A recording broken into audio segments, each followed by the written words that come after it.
Thanks very much. James, wait, just going off that photo, you're not playing Pinocchio. I'm not playing Pinocchio, although I do genuinely want to be a real boy. I think... no, I'm going to do Cyrano de Bergerac. I think that was way back in 2017, and basically we knew that there was other theatres that were thinking about doing it, so we just thought, if I just post a picture saying we're doing it, it'll make them back off. Because we'd wanted to do Julius Caesar, and then, within that month, 4 other theatres in Great Britain announced that they were doing Julius Caesar. We're like, we are getting Cyrano. It's ours.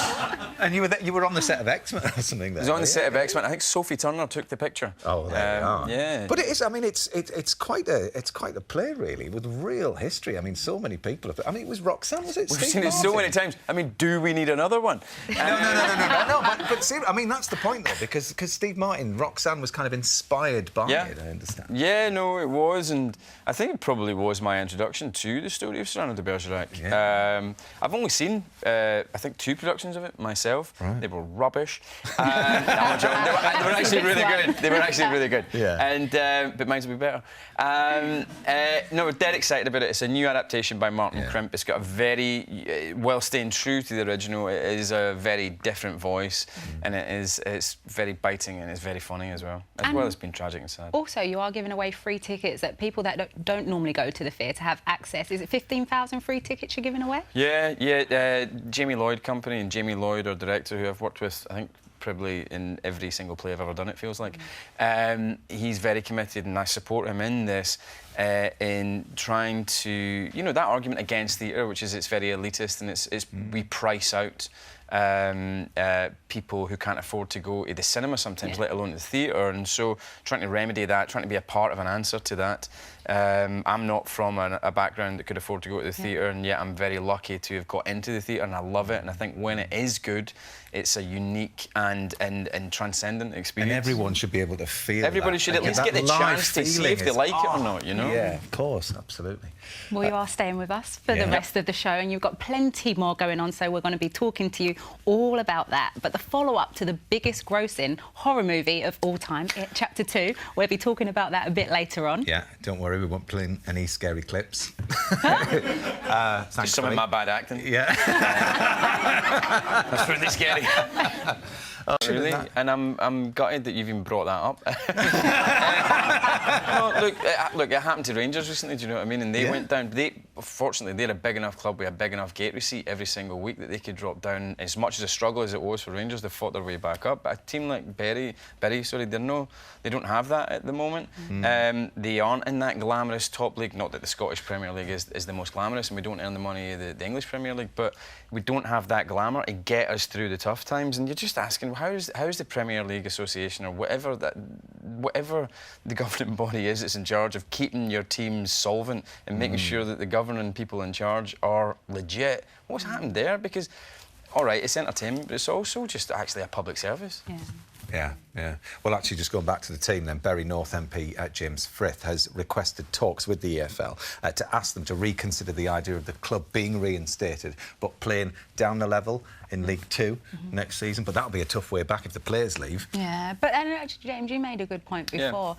You were hoping that story of trying to get back to the top will keep that community. Even if they dropped down into non-league football. Even if they went as far as that, I think that would energise the community, it would energise the fan base, and they would get better gate receipts. I would be up for going to see Celtic in non-league football. Can you imagine? Like, as perverse a situation that would be with that big, huge stadium, I think, you know, and it could happen to you. It could happen to... It nearly happened to Man City not that long ago before they got their big money coming in, you know what I mean? When they were... How far did they go down? Way below the Championship. And, I don't know, you can re-energise your fan base, I think, even if they drop to the lowest echelon. Yeah. Well, it is the one show you're watching here, not Match of the Day. Sorry, we totally got carried away. No, it's fine. No, it's nice to talk if people are passionate. That's the whole reason. But one of the reasons you're here is to talk about IT Chapter 2. This horror movie. Brace yourselves, everyone. Actually, we won't show anything too scary. But the first one, it was the highest grossing horror movie of all time. We'll really mess that up. We'll come in with the lowest new cast, new box office take. No, it was the highest grossing horror film of all time. Did you read the book when you were young? younger yourself? Or did you have 13 or 14, yeah, and I loved it. I think I fell in love with the idea of the Losers Club and that wee gang of really cool but very, very not loved, uncool, outsider-type kids. And I know I felt like that until I found my group, my people that made me feel like it was all right to be different, you know? Yeah. And I really want to be a part of that. But I'll keep talking. No, Alex, conversation. Are you going to? Yeah. No, I was just going to say, because actually I went to watch it, but Matt over here was too scared, so I actually had to go by myself. Yeah, I can't do it. I'm serious, I can't do it. I don't mind a horror movie, but this one, I mean, if you like a horror movie, it's almost like a test of your ability to take it. Don't get me wrong, I think this film's hilarious. It is by turns hilarious, it is heartfelt, it's moving, it's deeply romantic. The first one was almost like The Goonies or Stand By Me mixed in with Alien. And this one is that as well, but the horror is so brutal and it is so prolonged at times that Is it? the people that I went to see it with my family and my friends, we were like, and I could feel them like going, I might be leaving any minute, you know what I mean? Which is brilliant, but what's so good is the director is so deft, he's so clever, he's so in charge of his faculties as a storyteller that you kind of feel that you want to leave at times, and then he just keeps you there, and then he'll make you laugh, like out of the blue. Yeah. Well, it's out Friday, and it is a 15 on that note, so it's not like a 18 Is it a 15? scary. Apparently. It is 15. I do some horrendous stuff in this film. Wow.